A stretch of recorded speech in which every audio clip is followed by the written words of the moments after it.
Nueva emisión de Ámbar News NotiTrans.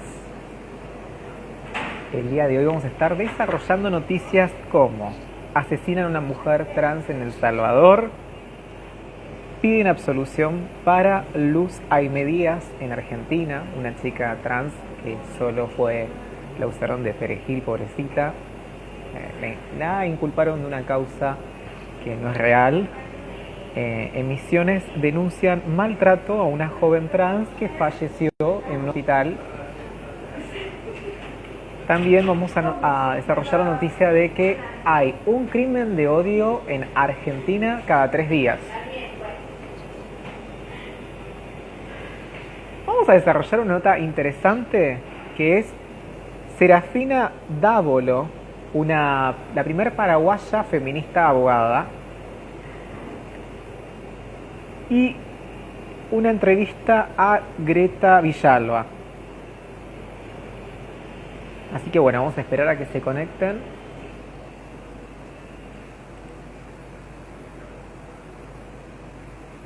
Autografía, también vamos a hablar sobre la autografía anal de Franco Torcha. ¿Cómo va, Carla? ¿Cómo va, Limada? Bueno, como decía, hoy vamos a hablar sobre actualidad en Salvador, asesinan a mujer trans, activistas reclaman investigación. Vamos a hablar que en Argentina piden absolución para Luz Aimé Díaz, presa por travesti, migrante y pobre. Vamos también a contar que en Argentina denuncian el maltrato a una joven trans que falleció en un hospital. Esto sucedió en Misiones, Argentina. En Argentina matan por crimen de odio a una persona cada 3 días. No, perdón, una persona no. Sí, un crimen de odio cada 3 días. Después vamos a desarrollar un perfil. ¿Cómo va, Anita? Diosa. ¿Cómo va, Arias? Hola, Juana, diosa. Vamos a hablar sobre en Paraguay Serafina Dávalos, la primera abogada de Paraguay feminista y lesbiana. Bueno, también vamos a tener, vamos a hablar también de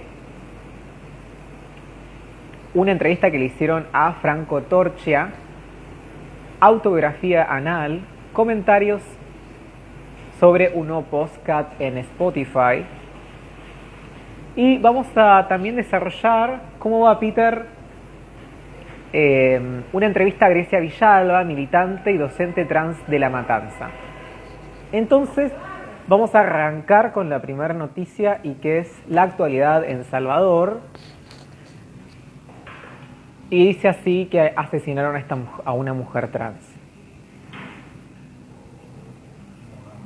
Organizaciones LGBTIQA+ de El Salvador condenaron el asesinato de Catherine Rosemary Duval, una mujer trans cuyo crimen no ha sido esclarecido por las autoridades. Informes preliminares de la Fiscalía señalan que Catherine fue asesinada a balazos la noche del 3 de septiembre en la populosa residencial Altavista, municipio de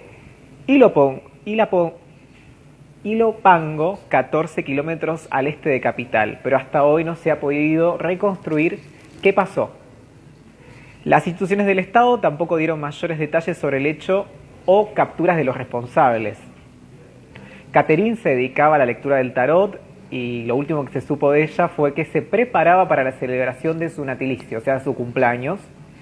Ya casi cumplo, mis amores, escribió el 3 de septiembre en su cuenta de Facebook. La directora de la Asociación Solidaria para Impulsar el Desarrollo Humano, ASPIDH, Mónica Linares, comentó que hace 2 años Duval había puesto una denuncia por acoso policial. Catherine era acosada por la policía era la que la ponía renta, extorsión, llegaba a la casa de ella y la extorsionaba, llevándole televisores y cosas así, y amenazándole con que si no se los daba, le iban a imponer cargos y le iban a llevar presa, dijo Linares. Exigimos a la Fiscalía General de la República y a la Policía Nacional Civil que realicen las investigaciones pertinentes para traer justicia a este nuevo crimen cometido hacia nuestra comunidad. Pedimos al gobierno que garantice la seguridad de nuestras compañeras. Las mujeres trans no están seguras. Exigimos justicia, expresó a través de un comunicado la organización salvadoreña AMATE. Desde HT también condenaron el asesinato pidiendo al universo brinde fortalezas a sus familiares y amigos y a la vez exigimos a las autoridades correspondientes, ¿cómo va Pichi, diosa?, a desarrollar una exhaustiva investigación y que el peso de la ley caiga sobre quienes acabaron con su vida. Estoy leyendo una nota de una chica trans en Salvador que mataron. Son como bastante fuertes. La verdad que el día de hoy venimos con muchos trans y travesticidios. Bueno, después de esta noticia tremenda, vamos a... Piden absolución para Luz Aimé Díaz. No sé si recuerdan, esta condena comenzó en el 2018 cuando le imputaron una causa por solo ser travesti, migrante y pobre. La joven de 22 años fue acusada por robo agravado y privación de libertad agravada. Estuvo 8 meses presa en el penal de Seiza y hoy se encuentran con arresto domiciliario. El 11 de septiembre comienza el juicio oral. En un cuarto del Hotel Gondolín, cumpliendo su prisión domiciliaria, Luz Aimé Díaz espera la llegada de su juicio. La acusan por robo agravado y privación de la libertad agravada en un crimen del que su defensa asegura que no tuvo conocimiento ni participación. Esta acusación le valió 8 meses de prisión en el penal de Seiza. Todo comenzó en una noche del 2018. Luz estaba trabajando en una esquina del barrio de Palermo y las personas la contrataron para un servicio sexual. Fue llevada al departamento donde se realizó su trabajo y luego se fue. 2 meses más tarde, mientras trabajaba en la misma esquina, la detuvieron. La acusaban de un crimen que había sucedido en el departamento en el que ella había estado, pero del que ella no sabía nada. Explica Andrea Alcalde, docente del proyecto formativo ocupacional Bachillerato Popular Trans Mochacelis a Presentes. Luego se supo que poco tiempo antes de que Luz entrara al departamento, las personas que pidieron su servicio habían maniatado y violentado a un hombre de 50 años perteneciente al colectivo diverso, que se encontraba en una habitación contigua a ellos. Este hombre sobrevivió al ataque, aunque quedó gravemente herido. El paso de Luz por el departamento fue prueba suficiente para que el Poder Judicial, que no indagó acerca de la presencia de más gentes en la escena, son personas que no hay rastro. El fiscal ni siquiera ahondó ni intentó buscarlos. Por eso decimos que la justicia es patriarcal, machista y heteronormativa, porque pretende responsabilizar a una identidad travesti que estaba haciendo su trabajo. ¿Cómo va, Marcos? Y se la acusa de ser la organizadora de un crimen contra un miembro del colectivo, cuando los verdaderos ejecutores están libres y probablemente sigan cometiendo los mismos delitos. Tremendo. Ojalá que liberen a Luz.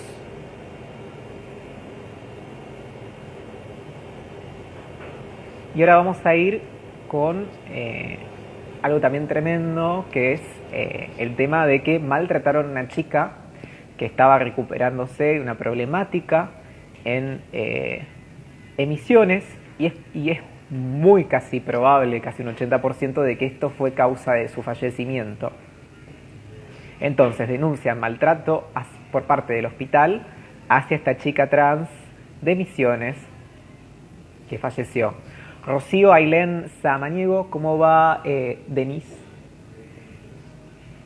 Una joven trans de 22 años, oriunda de Posadas, falleció en el hospital de Fátima en Garupa, 11 de agosto, después de estar 9 días internadas. Su familia denunció ante el INADI discriminación, abandono y persecución por motivos de género, condición social y posición económica, y radicó hoy una denuncia penal ante el Juzgado de Instrucción 7 de Posadas. Rocío era la mayor de 4 hermanas y había crecido en Villa Cabello, uno de los barrios más populosos de la ciudad. Era conocida por haber bailado la comparsa Jacareciño de Villa Cabello y en Beleza Samba de Itambé Miní. Le gustaba estudiar y había sido beneficiada con el programa Potenciar Trabajo. Su entorno la describió como una persona llena de vida y muy querida. En Posadas se realizó la marcha convocada por la Asociación de la Calle a la Dignidad tras la muerte de Rochi, que venía acompañando a la familia desde la internación de la joven trans. Nazarena Fleitas dice, cuando Rocha inició su transición, ¿dónde está la ley de identidad de género? El derecho a la muerte digna, el derecho a un sujeto de cuidado. ¿Dónde está el juramento de toda esta gente supuestamente que está para defender la vida?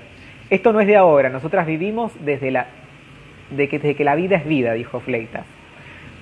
Todos merecen una atención digna sin importar su religión, estado social ni género. Por eso estamos denunciando que el maltrato hacia Rocío y a sus familiares por el daño psicológico que nos hicieron a nosotros. También quiero denunciar la falta de atención en el centro de salud y médico Carlos Tosetto, siempre con la discriminación de por medio del maltrato, expresó Matías Caballero, padrastro de Rocío. Bueno, tremendo.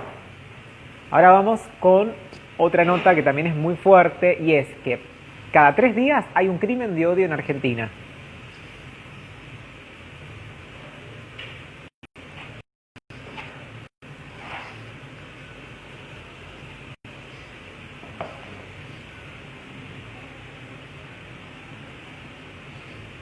Entre el 1 de enero y el 30 de junio de este año, 69 personas del colectivo LGBTIQA+ fueron atacadas, asesinadas o sufrieron abandono por parte del Estado. Fueron 69 crímenes de odio, uno más que registrado el año pasado.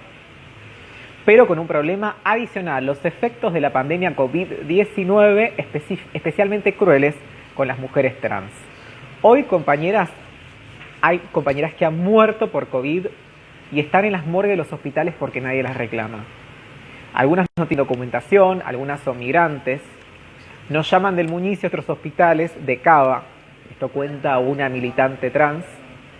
Los datos son del informe del Observatorio Nacional de Crímenes de Odio del LGBTIQA+, creado por la Defensoría del LGBTIQA+, del Instituto contra la Discriminación y Defensoría del Pueblo de la Ciudad de Buenos Aires, en articulación con la Federación y la Defensoría del Pueblo de Nación. La información que publican provienen de los medios masivos de comunicación y de lo recolectado de la Defensoría del Pueblo LGBTIQA+, a través de denuncias recibidas en redes sociales y contactos telefónicos. También hay datos que aporta el Centro de Documentación y Situación Trans de América Latina y el Caribe, CEDOSTALC, pertenecientes a Red LAC Trans. Muertes por ausencias del Estado. Al igual que el año pasado, las más afectadas por los crímenes de odio son las personas trans, que ocupan el 78% de los casos correspondientes a crímenes de odio. En segundo lugar, con el 16% se encuentran varones gays. En tercer lugar, con el 4% los casos de lesbianas. Y por último, con un 2% los hombres trans. Bueno, ahora sí tenemos una noticia más agradable y es la primera mujer abogada lesbiana feminista en Paraguay. Se llamaba Serafina Dávalos.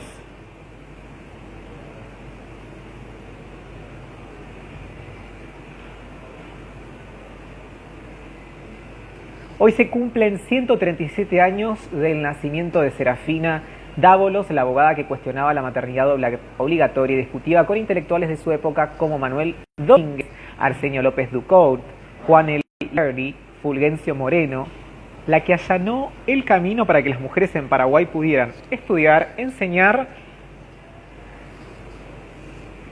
doctorarse, dirigir centros de formación, representar al país en el extranjero y adelantarse a su época en la lucha con la igualdad de género. ¿Quién fue esta lesbiana que a principios del siglo XX planteaba que el matrimonio es esclavitud de la mujer? Eran tiempos en que las mujeres ricas participaban de reuniones sociales en su universo de vestidos largos, enaguas, peinados endurecidos, abanicos, medias, peinetas y tacos. Las mujeres pobres participaban en tareas de cuidados para otras familias y prácticamente no tenían derechos. Serafina Dávalos torció ese camino y abrió otro. Fue la primera abogada paraguaya en un momento en que el trabajo intelectual no era una actividad de la mayoría de las mujeres. Recién en 1870, Adela y Celsa Esperati, hermanas educadoras paraguayas, se la primera escuela normal en Asunción. Paso crucial para el desarrollo del sistema educativo del país. La inserción de las mujeres en decisiones políticas llegó más tarde con el voto femenino en 1961. Hija de Gaspar Dávalos y Teresa Alfonso y hermana de Nicasio, Serafina nació el 9 de septiembre de 1883 en la ciudad de Ajos de Coronel Oviedo. Se mudó sola a Asunción para hacer la secundaria, estudió la Escuela Normal de Asunción, donde obtuvo el diploma de maestra en 1898. Fue la primera mujer en graduarse en la Facultad de Derecho de la Universidad Nacional de Asunción en 1907. Yo veía que me faltaba algo y me lloraban los ojos y es que me olvidé de ponerme los lentes. Con razón estaba viendo todo que me costaba el doble. Bueno, no creo que sea un mito de mi familia, pero antes nos sentábamos en las veredas y cuando ella caminaba orgullosa por la ciudad, plantada, porque tenía muy claro qué hacer, las mujeres entraban corriendo a sus hijas para que Serafina no les pase al lado como si tuvieran lepra. La peste, el rechazo social, pero ella muy orgullosa se compró un auto y manejaba. Cuenta Rosemary Dávalos, sobrina nieta de Serafina, en entrevista con la conductora de televisión Pelusa Rubín. Sí, una genia.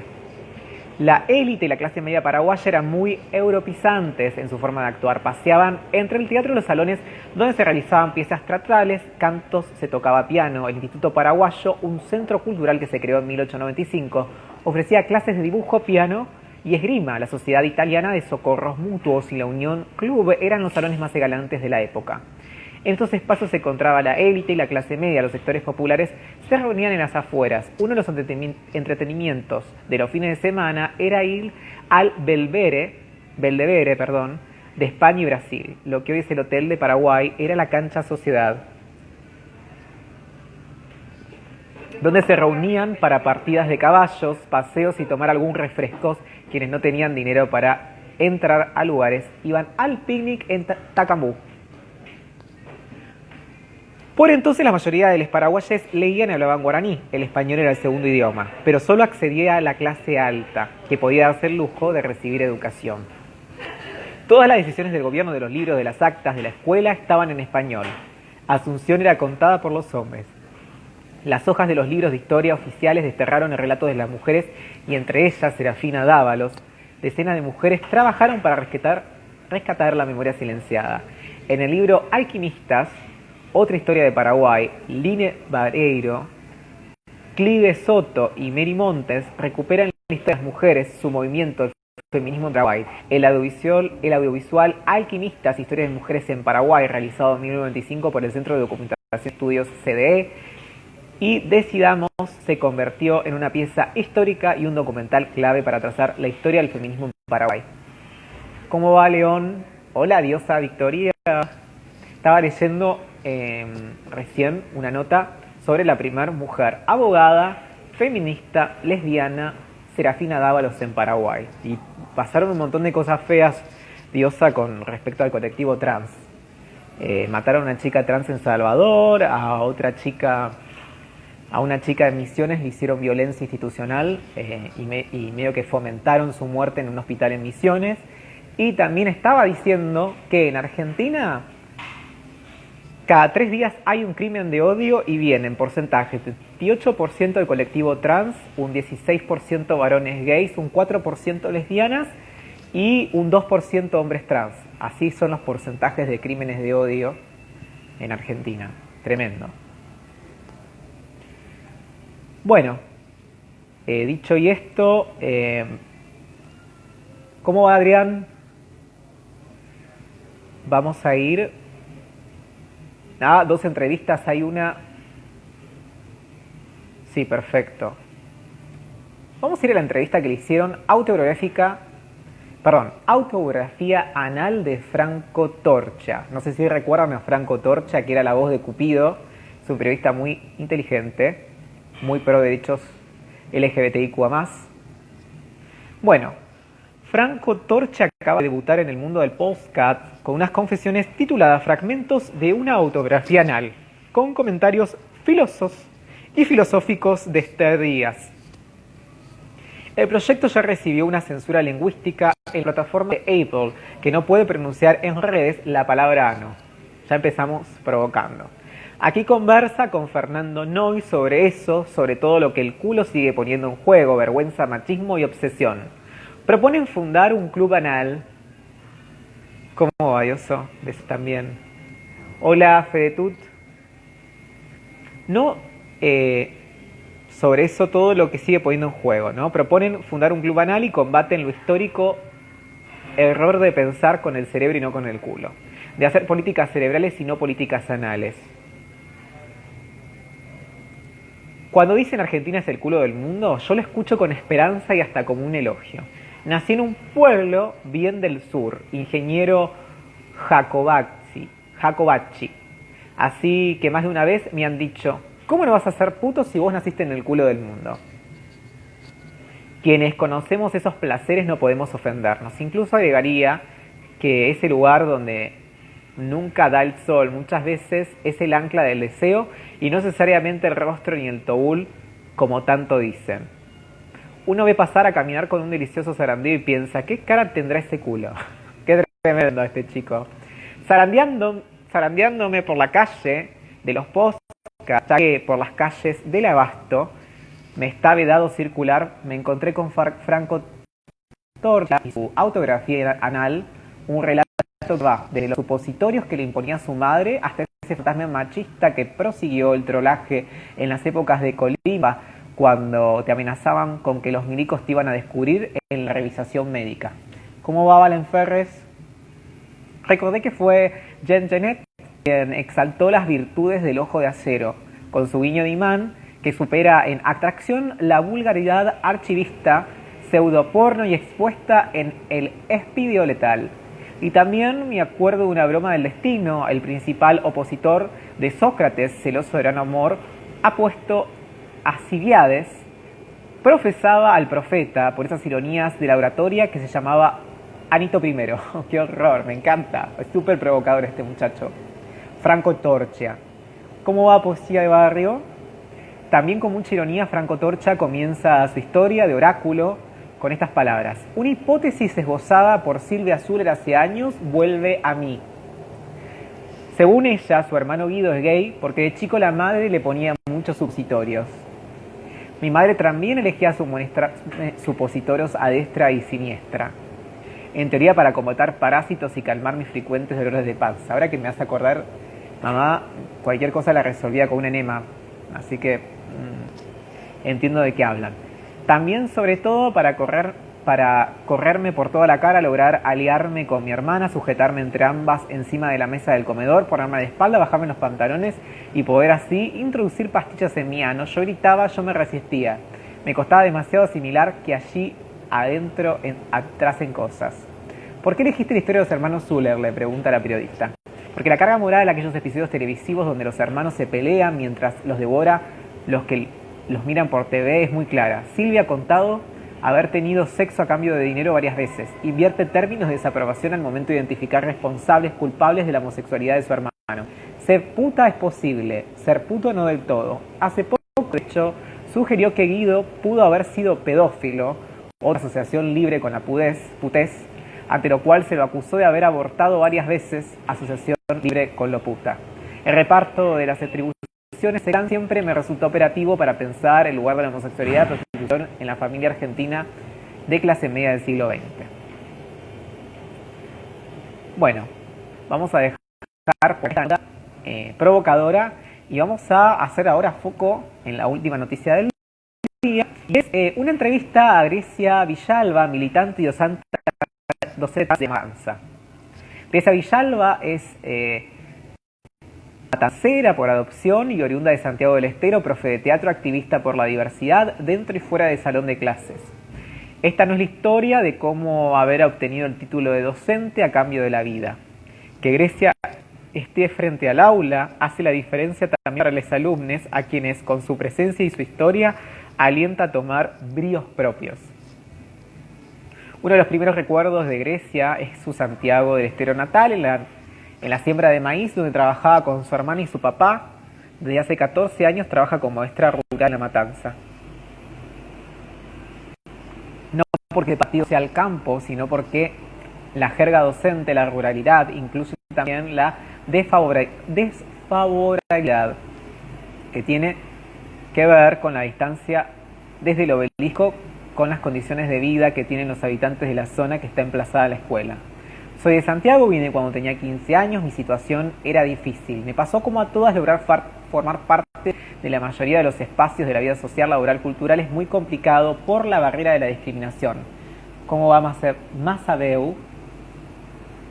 Terminé el secundario, una escuela para adultos de Rafael Castillo, y luego hice el profesorado en arte en Morón. Y apenas terminé, empecé a tomar horas como profe. Mi militancia arrancó en una iglesia de Cáritas del barrio. Hacíamos horas de teatro para recaudar alimento y talleres de artes con barrios de pie. Cuenta la maestra que hace 2 años también está trabajando en la Secretaría de Desarrollo de La Matanza, y el equipo de la senadora provincial María Reigada desde el 2015 está al frente de la organización LGBTIQA más Diversidad Transformar, y enfoca la asistencia al territorio a partir de varias referentes trans que dirigen comedores de distintas localidades como González Catán, Virrey del Pino y La Ferrere. ¿Qué te parece que significa tu presencia frente al aula? Un quiebre en el conservadurismo. Por una cuestión generacional, las chicas tienen una mirada más abierta en comparación a personas, por ejemplo, de mi generación, las que aún en general les cuesta correrse del binarismo. La interacción en el salón con las chicas siempre fue muy natural. Sí tuve momentos feos en épocas cuando me tocó ser alumna y también de grande por parte de las personas de mi edad con comentarios. El peor recuerdo que tengo una situación con respecto a mis alumnos nunca fue algo que hayan hecho en sí. Siempre fue relacionado con mi propio prejuicio, con lo que yo pensaba que podía salir mal y nunca pasó. ¿Cómo trabajás con contenidos de educación sexual integral? Salió de mí en proyectos y trasladé esa preocupación en la institución. Me gusta hablar más de la sensibilización de la capacitación, porque la capacitación tiene que ver con información, en este caso enmarcada en leyes. Lo que realmente me importa es sensibilizar, porque yo puedo saber mucho de la ESI, pero si no bajo la información, pero no logro llegar por el lado del afecto a que, por ejemplo, mis alumnos sepan de cómo son las vidas de las personas trans, no va a servir mucho. Las niñas construyen su identidad en las escuelas públicas. Se habla mucho de las posiciones que se toman algunos padres con respecto a la ESI, pero hay de todo. No se habla tanto de que hay docentes que no acuerdan con la ESI y deciden no darla. Ponen su moral antes que las leyes. Enfrentamiento llamado verde versus celeste. También ocurre en las instituciones y muchas veces un acuerdo implícito, como si dijera cuanto menos lo toquemos mejor. Decías recién que te sentís muy expuesta a la mirada de los padres más que de los alumnos. Mi relación con mis alumnos es siempre muy genial. Hay muchos de ellos que son grandes y militan en la misma organización. Algunos ya son profesores. Han pasado muchos años en mi infancia y adolescencia y no tengo recuerdo de haber estado en contacto con infancias trans en las escuelas. Y hoy las tenemos y son un tema del que se habla. Más adelante, cuando ingreso al sistema educativo, había mucho ocultamiento sobre los temas relacionados a sexualidad. Desde el 2010, lo que yo tomo como pequeño indicativo de cambio es que empezamos a ver pulseritas con colores de la diversidad en las muñecas de los alumnos. ¡Qué bueno! Durante casi años de experiencia, yo fui pasando por muchísimas escuelas de La Matanza, porque nuestro trabajo consiste justamente en tomar horas diferentes. ¿Cómo son tus clases? Soy profe de teatro, así que imagínate, mis clases no son muy estructuradas. Hace calor, salimos al patio, hacemos una ronda de mates. Si está feo, trabajamos imposiciones en algún amplio.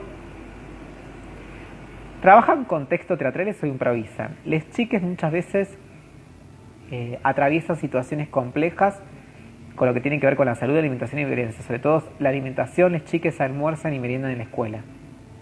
Pero no nos quedamos solo ahí. Hay muchos niños con enorme talento artístico relacionado a la música y teatro. Bueno, buenísima la nota a esta profe trans. Y bueno, por el día de hoy hemos terminado. Aprovecho para invitarles que todavía no confirmamos el horario, pero voy a estar entrevistando a Juana Jiménez, que ganó varios premios. Es directora de cine trans y actriz y protagonista de Harmony. La voy a estar entrevistando este sábado. Calculo que era 5 horas Argentina, 12 horas Italia. Ella está viviendo en Italia, le está yendo muy bien, así que un orgullo para el colectivo que ella haya logrado tanto siendo una hermana latinoamericana. Así que bueno, les mando un beso grande y gracias por acompañarme.